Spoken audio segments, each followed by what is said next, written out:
आज के इस अति महत्वपूर्ण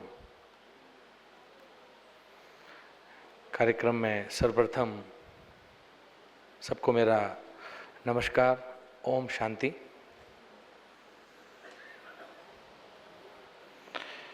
जैसा कि और आप और हम सब साक्षी हुए आज इस कार्यक्रम के, अति सम्मानित मंच,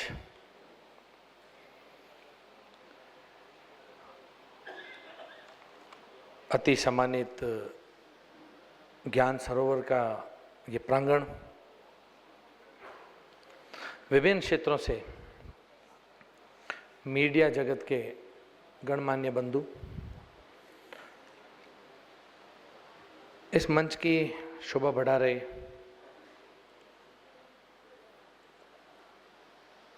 जयपुर में सिविल लाइन से विधायक और विधानसभा में हमारे बड़े भाई परम सम्माननीय, जो कि पत्रकारिता जीवन से ही आते हैं, आदरणीय गोपाल जी भाई साहब। आप सब ने, हमने राजयोगिनी दीदी मोहिनी जी का भी कार्यक्रम की शुरुआत में संदेश सुना। बहुत ही शानदार अपनी दीदी श्वेता जी ने भी अपना प्रदर्शन किया। सारला बहन ने, हमारे परमार साहब ने, हमारे द्विवेदी जी ने, और अभी अपन सुन रहे थे परम सम्मानीय दीदी सुदेश जी को भी। यहाँ पर उपस्थित अलग अलग राज्यों से अभी द्विवेदी जी ने परिचय भी करवाया था। परम सम्मानीय सभी पत्रकार बंधु, मंच पर विराजमान हमारे कोमल भाई साहब, आपके और हमारे बीच में मृत्युंजय जी, उनको अति महत्वपूर्ण कार्य के लिए जाना पड़ा, वो भी अपना महत्वपूर्ण उद्बोधन दे करके गए। यहाँ पर विराजमान शैलू जी, हमारी परम सम्मानीय बहन जी, यहाँ पर विराजमान त्रिपाठी जी, हमारे भाई करुणा जी, सभी सम्मानित मंच और यहाँ पर इस प्रांगण में विराजमान अति सम्मानीय सभी, इस शांति के संदेश को आगे बढ़ाने में मीडिया का जो, नेशनल मीडिया का जो ये कॉन्फ्रेंस और जो समिट रखी है, इसके अंदर यहाँ पर सभी अपना महत्वपूर्ण समय निकाल करके आज के इस कार्यक्रम की शोभा बढ़ाने के लिए सबका मेरी तरफ से हार्दिक अभिनंदन, स्वागत। सिरोही जालोर जिले का प्रभारी मंत्री का दायित्व भी मेरे पास है, तो सदैव मेरा यहाँ पर अलग अलग कार्यक्रमों में आने जाने का मेरे को सौभाग्य भी प्राप्त होता है। विश्व के हृदय में आत्मचेतना से प्रकाशमान करने वाले ब्रह्मा कुमारी संस्थान की इस दिव्य भूमि को मेरा प्रणाम। विश्व के अंदर इसका आज एक बहुत बड़ा संदेश है। ब्रह्मा कुमारी संस्थान केवल एक संस्थान ही नहीं, मानव जीवन की सर्वोच्चता का पर्याय है। आपने मात्र नेतृत्व, स्त्री नेतृत्व को आध्यात्मिक नेतृत्व में बदलकर विश्व में एक नई चेतना दी है। यहाँ पर बहुत छोटी उम्र के अंदर भी मेरा निजी अनुभव है कि मैं यहाँ पर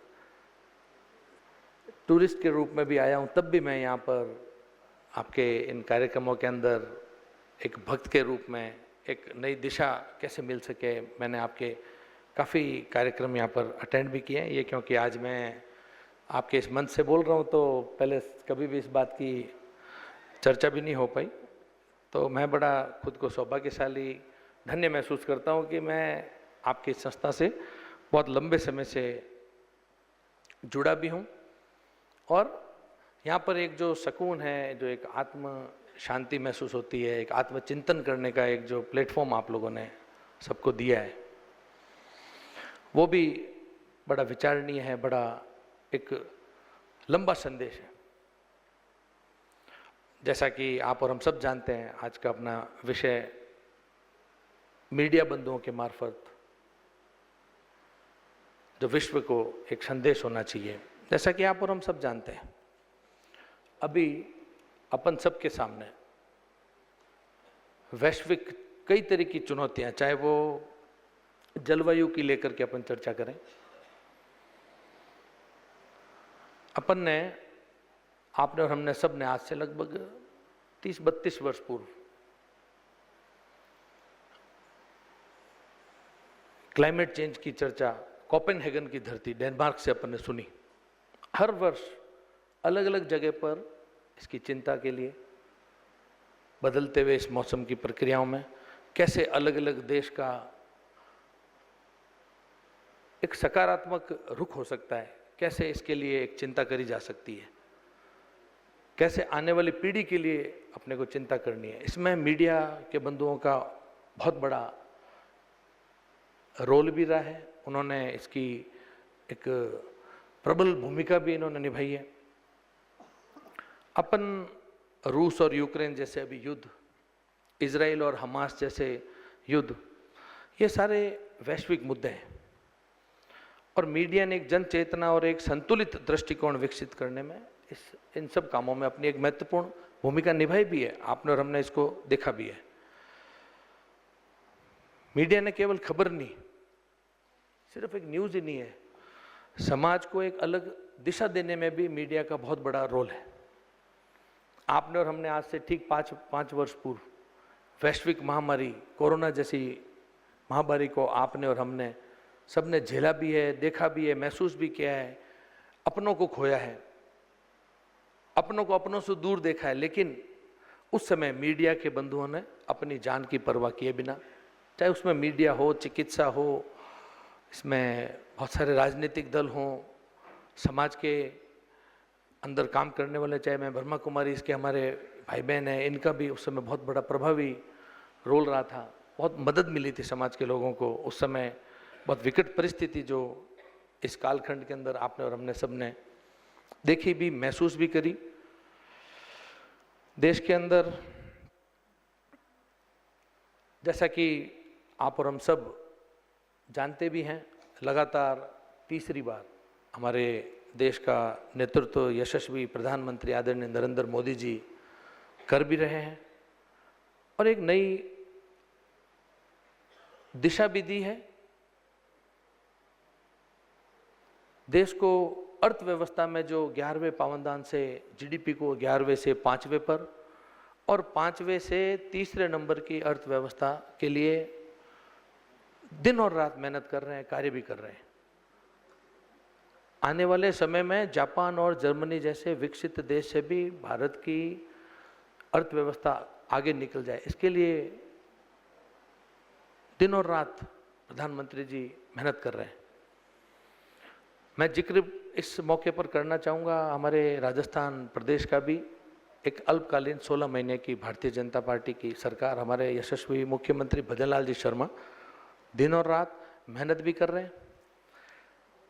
प्रदेश के जनता के लिए, प्रदेश के युवाओं के लिए शानदार जानदार बजट तो दिए ही उन्होंने 2 बार, 4,90,000, 5,37,000। लेकिन एक राइजिंग राजस्थान जैसा बहुत ही अति महत्वपूर्ण उन्होंने एक कार्यक्रम चलाया और उस कार्यक्रम को वो ग्लोबल समिट थी। विश्व के लोगों ने यहाँ पर आकर के कोलैबोरेशन किया, राजस्थान की गवर्नमेंट के साथ अपना निवेश किया। यहाँ पर 35 लाख करोड़ के MOU साइन हुए राजस्थान प्रदेश की सरकार के साथ में। 3 लाख करोड़ के MOU जमीन पर उतर चुके हैं और इन सबको सफल करने के लिए मैं बधाई देना चाहूँगा। मैं बताना चाहूँगा कि मीडिया के बंधुओं का इसके अंदर बहुत ही सकारात्मक रुख रहा, तभी ये संभव हो पाया। उन्होंने ही ये एक माहौल बनाया, तभी ये संभव हो पाया। चाहे वो अपन सोशल मीडिया की बात करें, मीडिया की बात करें, प्रिंट मीडिया है, चाहे इलेक्ट्रॉनिक मीडिया है। मेरा सबको तहे दिल से धन्यवाद भी है, मेरा एक आभार है भारतीय जनता पार्टी की सरकार की तरफ से, राजस्थान की तरफ से, कि उन्होंने ऐसे जो आने वाले समय में प्रदेश की दिशा और दशा दोनों सकारात्मक दिशा की तरफ एक स्पीड पकड़ेगी, एक तेजी पकड़ेगी, ऐसे पुनीत कार्य के अंदर आप लोगों का एक बहुत ही सकारात्मक रुख रहा। मैं आपको जिक्र भी करना चाहूँगा, आज लगभग देश की 50% आबादी, वैसे तो भारत की 70% आबादी जो गांवों के अंदर, कहा जाता है कि भारत की आत्मा, असली आत्मा गांवों के अंदर बसती है, और 50% आबादी जो लगभग कृषि के ऊपर आधारित भी है, और सिर्फ जानकारी के अभाव में किसान मुनाफा भी नहीं कमा पाता है, कर्ज के जाल में फंस जाता है, आत्महत्या जैसे वो कदम उठाता है। तो किसानों के लिए सरकार की योजनाओं को, कृषि आधारित ज्ञान को, क्लाइमेट चेंज के साथ कृषि में बदलाव जैसे विषयों को, मीडिया के भाइयों से मेरा आग्रह है कि यदि किसानों तक ऐसे विषय भी वो अन्नदाताओं को पहुंचाए तो उसका आने वाले समय में काफ़ी अच्छा, लगभग 50% आबादी के लोगों को आने वाले समय में मिलेगा। ये ऐसा एक मेरा व्यक्तिगत रूप से आग्रह भी है आपसे। मैं जिस क्षेत्र से, सीमांत जिला बाड़मेर, जैसलमेर, जहाँ से मेरा कर्म क्षेत्र है, गुड़ामालानी विधानसभा से मेरे को वहाँ की जनता ने विधायक बना करके विधानसभा में, राजस्थान की विधानसभा में भेजा है, उनका आभार, उनका धन्यवाद। पश्चिमी राजस्थान में अधिकतर किसान, जो उनका जीवन जो चल रहा है वो खेती आधारित ही है, उनकी आजीविका के बहुत ज़्यादा साधन नहीं थे, लेकिन फिर भी समय परिवर्तनशील है। अभी देखते ही देखते वहाँ पर तेल के, गैस के, लिग्नाइट के खनन के कार्य चालू हैं। आज शुभारंभ किया कुछ वर्ष पूर्व आदरणीय मोदी जी ने पचपदरा में रिफाइनरी का, बहुत बड़ी रिफाइनरी इसी वर्ष में शुरू होने वाली है। 3 रिफाइनरी को जोड़ने वाले एक बहुत बड़े भारतमाला का भी, जो अमृतसर जामनगर के बीच में पचपदरा, आज इंफ्रास्ट्रक्चर का बहुत बड़ा काम हिंदुस्तान के अंदर जो चल रहा है, और आने वाले समय में कैसे वैश्विक स्तर पर भारत एक अलग तरीके से, एक अलग पहचान बना करके आगे बढ़े। आज एक फिर से सोने की चिड़िया के रूप में, फिर से विश्व गुरु के रूप में भारत कैसे अपनी एक पहचान बना पाए, इसमें भी मेरा आग्रह भी है, और आप लोग दिन और रात इसमें लगे हुए भी हैं कि कैसे मीडिया का आने वाले समय में, मोदी जी ने जो एक आज से ठीक 2 वर्ष पूर्व जब आज़ादी का अमृत महोत्सव मनाया जा रहा था, देश के अंदर एक कानून में भी परिवर्तन किया गया था। आप और हम सब जब भी विश्व के अंदर कोई भी देश में जाते थे, उनके घर के बाहर बालकनी में भी उनके देश के झंडे को अपन लहराते हुए देखते थे, लेकिन तब अपन सब भारतीयों के मन में ख्याल आता था कि हम अपने तिरंगे को भी कभी सरकारी भवनों के अलावा भी खुद के घर के ऊपर लहराता हुआ देखेंगे। तो कठोर कानून के अंदर परिवर्तन करके आदरणीय हमारे प्रधानमंत्री नरेंद्र मोदी जी ने ये भी संभव करके दिखाया कि आज आप और हम सब के घरों के ऊपर तिरंगा लहराता हुआ अपन देख सकते हैं। तिरंगा रैलियां भी निकली, तिरंगा यात्राएं भी निकली, और जगह जगह पर सिर्फ भवनों पर ही नहीं, दूर दराज सीमांत जिलों में स्थित झोंपड़ों के ऊपर भी हमने तिरंगा लहराते हुए देखा। सिर्फ झोंपड़ों पर ही नहीं, मैंने तो वहाँ की बाड़मेर, जैसलमेर के धोरों के अंदर खेजड़ियों के ऊपर भी तिरंगे को लहराते हुए मैंने देखा। ये संभव करके दिखाया हमारे यशस्वी प्रधानमंत्री जी ने, और उन्होंने आने वाले समय में 2047 का जो एक विकसित भारत का एक जो लक्ष्य आपको और हमको सबको दिया है, भारत कैसे विकसित हो और आने वाले समय में हम कैसे फिर से विश्व गुरु बन पाएँ, ये जो एक संदेश मोदी जी ने दिया भी है, और वो उम्मीद करते हैं सिर्फ आह्वान मात्र से संभव नहीं होगा, ये संभव होगा आप सभी आज के इस महत्वपूर्ण